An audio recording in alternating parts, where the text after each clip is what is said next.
அஸ்ஸலாமு அலைக்கும் வரஹ்மத்துல்லாஹி வபரகாத்துஹு. வரக்கூடிய 23ஆம் தேதி 2026 23ஆம் தேதி சட்டமன்ற தேர்தலுடைய வாக்குப்பதிவு நாள். இதற்கு முன்பு நடைபெற்ற அனைத்து தேர்தல்களிலும் திமுகவா அதிமுகவா என்ற இரு அணிகளுக்கு இடையில் கடுமையான போட்டி நடக்கும். ஆனால் இந்த தேர்தல் மிகவும் வித்தியாசமான தேர்தல். இப்போது நடக்கக்கூடிய தேர்தல் தமிழ்நாட்டிற்கும் டெல்லிக்கும் நடக்கக்கூடிய தேர்தல். இன்னும் வெளிப்படையாக சொல்ல வேண்டியதால் மதவெறி கும்பல்களுக்கும் மத சார்பற்ற மக்களுக்கும் நடைபெற இருக்கக்கூடிய தேர்தல். இந்த தேர்தலில் நம்ம வாக்களிக்க தவறினாலோ இல்லை வேறு சக்திகள் ஆட்சிக்கு வந்தாலோ அந்த ஆட்சி தமிழகத்தில் நேரடியாக ஆர்எஸ்எஸ்னுடைய ஆட்சியாக தான் நடக்கும். திராவிட ஆட்சி நிச்சயமாக நடக்கிறதுக்கு வாய்ப்பே கிடையாது.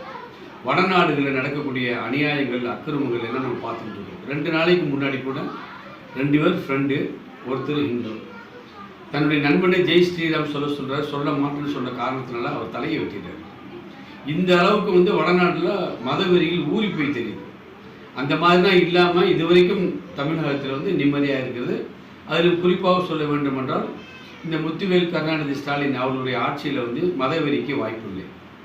குறிப்பாக திருப்பரங்குன்றம் மலையில் ஒரு பிரச்சனையை ஏற்படுத்தி அந்த தர்கா ஒரு பிரச்சனையை உண்டாக்கி அதன் மூலமும் மிகப்பெரிய கலவரத்துக்கு திட்டமிட்டிருந்து அந்த திட்டத்தினை உளவுத்துறை மூலமாக அறிந்த முதல்வர் அவர்கள் இந்த அவர்களுடைய திட்டங்களை தவிடுபடியாக்கி அதில் கோர்ட்டில் போய் சில ஆரிக்கமெண்டு சில தவறுகள் நடந்து கோர்ட்டுடைய உத்தரவு நிறைவேற்று என்று கண்டெம்ட் ஆஃப் கோர்ட்டு கேஸில் எல்லாத்தையும் உடச்சி நொறுக்கி இன்றைக்கி அவர் வழங்கிய தீர்ப்பையே அந்த பாசிசம் பிடிச்ச அந்த நீதிபதியுடைய தீர்ப்பையே இரு நீதிபதிகள் கொண்ட அமர்வு எல்லாத்தையுமே கேன்சல் பண்ணிடுச்சு.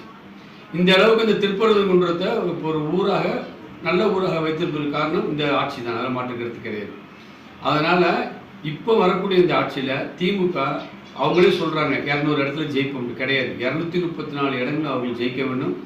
234 இடங்களுக்கு வலுவான முறையில் ஒரு ஆட்சியில் அமர்ந்து மதவெறி சக்திகளுக்கு எதிரான ஆட்சியை இங்கே கொடுக்க வேண்டும்ங்கிற எண்ணங்கள் நம்மிடத்தில் வேண்டும்.